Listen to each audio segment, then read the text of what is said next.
Team Rivalry Reaction.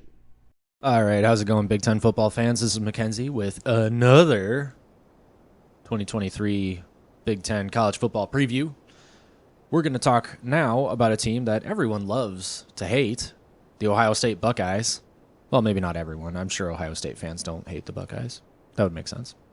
Also, there are apparently a lot of people out there, a lot of other fans of Power 5 teams that don't like Michigan. I don't understand why, because Michigan hasn't exactly ruined anyone's season outside of the Big Ten for like 20 years. So I don't understand why y'all don't like us, but whatever. Anyway, we're talking about Ohio State today. Ohio State, what a season in 2022. Man, just what a season. So they start off the season. Excuse me. I need to emotionally prepare for this, I guess. They start off the season with a win against Notre Dame, which I thought was a really bad win, considering Notre Dame had a first-year coach, and I didn't think that they would hang in there with the Buckeye offense the way that they did, but they did. So there you go. Ohio State ends up pulling away late. So solid, I guess solid job there, but this was a closer win than I thought it should be. Which I think actually just goes to say Notre Dame might be better than we think, which I have some thoughts on that for 2023 that a lot of people aren't going to like, but we'll get to that. Arkansas State, a solid win here. Toledo, my goodness. So Toledo, this game was interesting because Toledo had a couple of really long pass plays that went for touchdowns against Ohio State, which I think kind of exposed their defensive secondary, which then got exposed again later in the season. Wisconsin, they trashed them. I thought that Wisconsin actually had a better shot than this. I didn't see this coming. So Wisconsin, they trashed them. Obviously, Paul Chryst ended up getting fired later in the season. So there you go. Rutgers trashed them. Michigan State trashed them. Iowa trashed them. Penn State was actually doing pretty good there until Ohio State took control later in the season.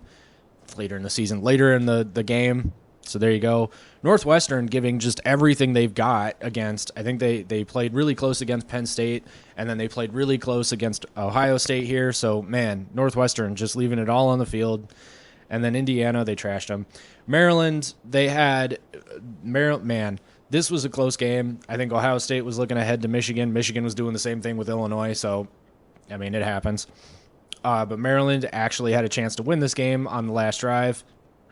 And then was it the sack fumble that Ohio State returned for the touchdown? I think it was or an interception, not sure.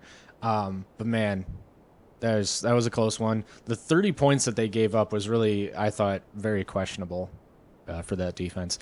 And then obviously the Michigan game, which makes me really happy, but obviously Buckeye fans not very happy. They just got burned defensively more than once. Jim Knowles sold out when he shouldn't have, and then they got burned for it because of it. But I also think that few people were expecting Michigan to throw, downfield for touchdowns. That was, I don't think a lot of people were expecting that. But they did that, and maybe that's something that Ohio State will have to prepare for this season. The Georgia game, man, Georgia came back from, I think, multiple 2-touchdown deficits to end up winning this game. This was a heartbreaker for Ohio State. The way that Ohio State lost this game, man, that was sad. The image of C.J. Stroud when they missed the field goal was just heartbreaking. Even for me as a Michigan fan, like obviously I was already kind of upset that Michigan lost to TCU at that point. But putting my feelings aside, Ohio State winning that game would have been, I think that would have been probably a nice consolation to having lost to Michigan and not gone to the Big Ten championship. But the way that they lost, that was just sad. That hurt. So 2023. Normally when I do these videos, I shouldn't say normally because we are still rather in our infancy, even though we have like 100 videos on the YouTube channel now. I've been trying to think of like question marks for specific teams. And, Penn State has the question mark at quarterback. I think that they also have a question mark on defense. Maybe not as much.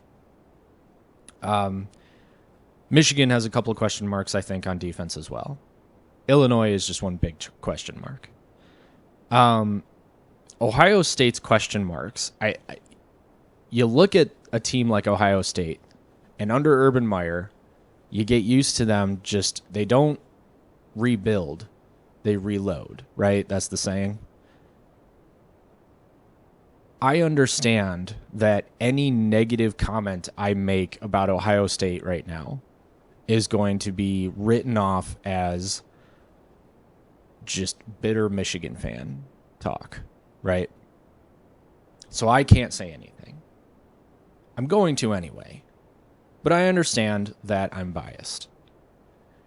And in the most unbiased way that I could possibly say this, I think that Ohio State might be on a downward trajectory. Okay. So, let me explain. They've lost to Michigan twice in a row. I don't expect them to beat Michigan this season. Their recruiting hasn't exactly slipped. They are still pulling in top 5 classes, the best in the Big Ten. But they're not winning with those classes the way that they used to. The way that they did 3 seasons ago, which I guess was 2020.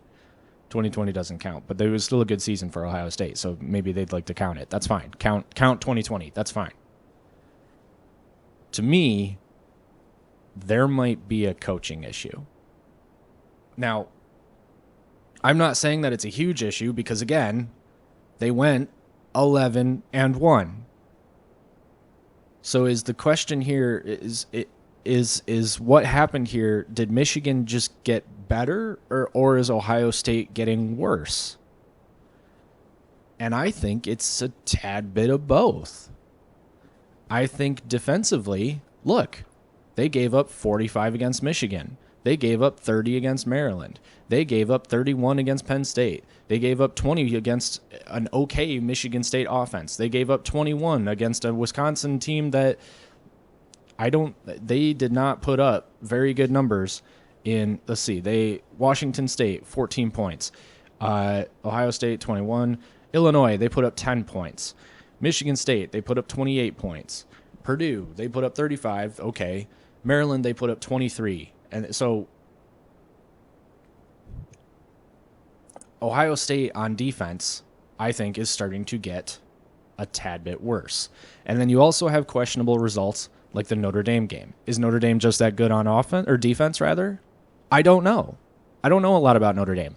I wouldn't expect anyone with a first-year head coach to walk into the Horseshoe and hold Ohio State to I guess this is a 2-score game, but to hold Ohio State to 21 points. I mean, if you had said that they held Ohio State to 21 points, I would have thought that Notre Dame would win. So Ohio State on defense at that point really got it done, but then the offense was questionable. And then offensively, questionable. That Michigan game. Northwestern, questionable. Everything else was against far vastly inferior teams. Ohio State, or Toledo, man, great game there for them. So the question mark for Ohio State then is who's going to win the starting quarterback position, and is the defense going to be better? So this is Jim Knowles' second season. Jim Knowles was brought in last season because of what Michigan did to Ohio State in 2021.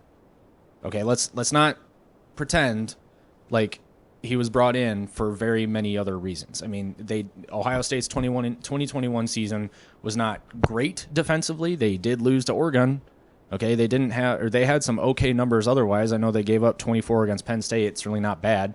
31 against Purdue is probably the worst they did aside from the 45 against Utah and the 42 against Michigan.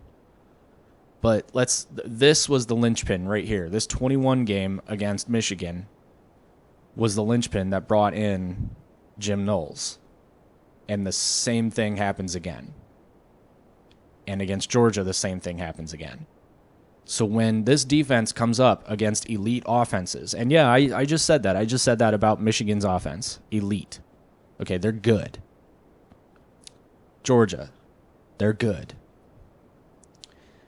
Penn State, not bad. Not bad. When this defense comes up against good offenses, can they get it done? And so far, no, they can't. The offenses had to bail them out. Maryland, the offense had to bail them out. Penn State, the offense had to bail them out. That was about it.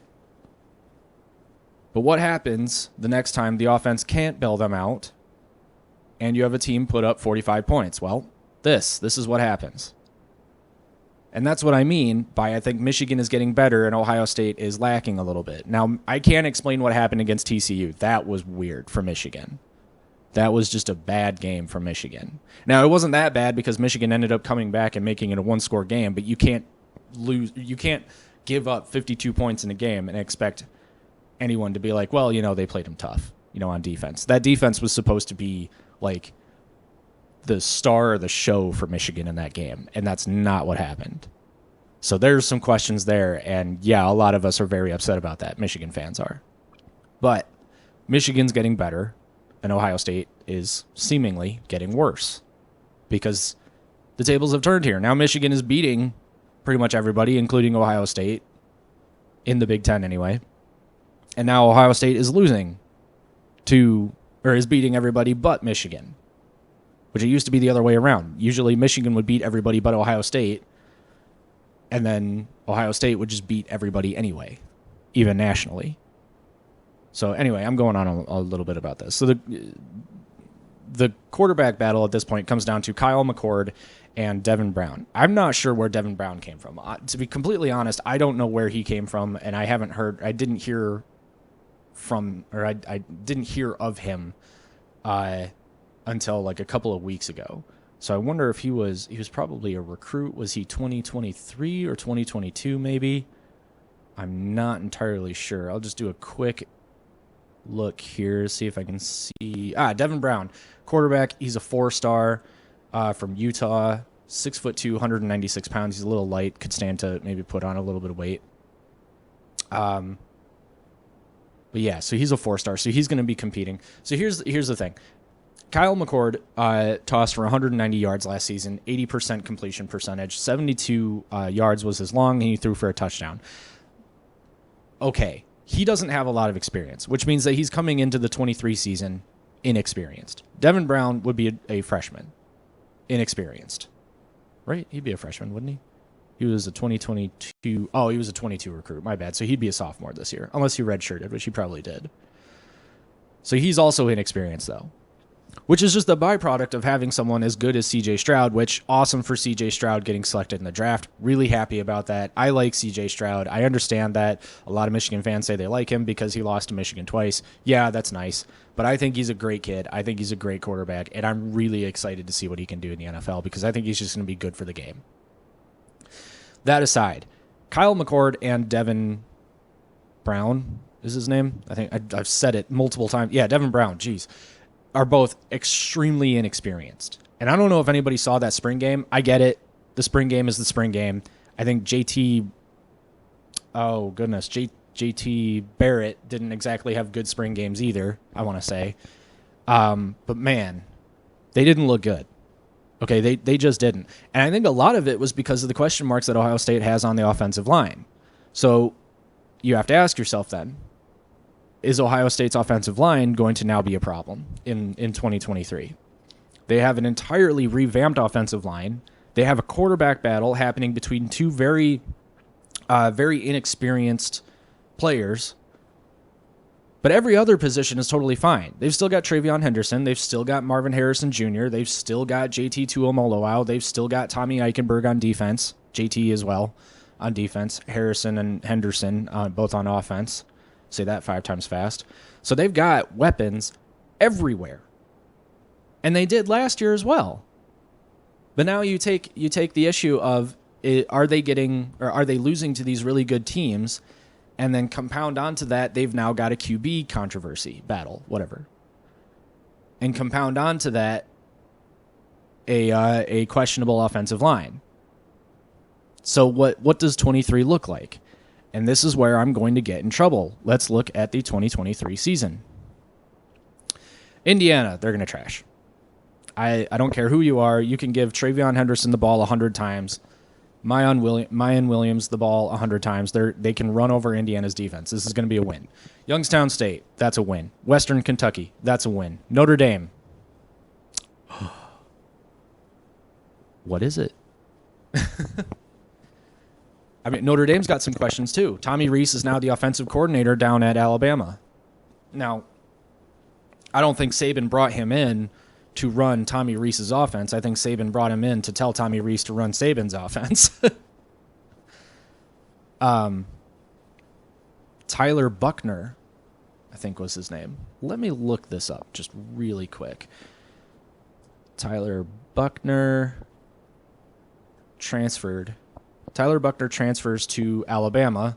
Tide shake-up QB battle. So this is if I were to do a show on Alabama, I'd actually be pretty concerned about Alabama right now because Saban doesn't bring in quarterback transfers just for controversy's sake. He brings them in because he expects them to start. Please go away, ad blocker. Jeez. Alabama has landed the commitment of Tyler Buckner from the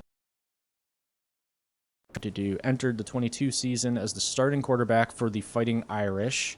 He threw for 3 yards and 0 touchdowns and 2 interceptions before he was sidelined in week 2. So he was sidelined after the week 2 loss to Marshall. He came back in the Gator Bowl win over South Carolina, throwing for 273 yards and rushing for 61, accounting for 5 touchdowns. So Tyler Rees is, reuniting with Tommy Rees. Tommy Rees is entering his first season as Alabama's offensive coordinator. Okay, so Tyler Buckner went down to Alabama to be with Tommy Rees, to be in his offense. So that makes sense. But Notre Dame brought in a transfer, and I can't remember from where, but he was Wake Forest. He's one of the top 15, at least from what I saw, a top 15 quarterback in the nation. So Notre Dame is dangerous here, and this game is at Notre Dame Stadium. So if I'm an optimist, I say Ohio State probably still wins this game.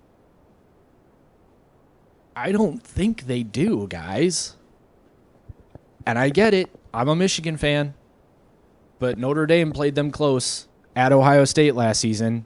They're bringing in a good transfer quarterback, so there are no questions for quarterback for Notre Dame. The question is just going to be, can they beat Ohio State? And this would be their best chance in a very long time to do that. And I think that they do.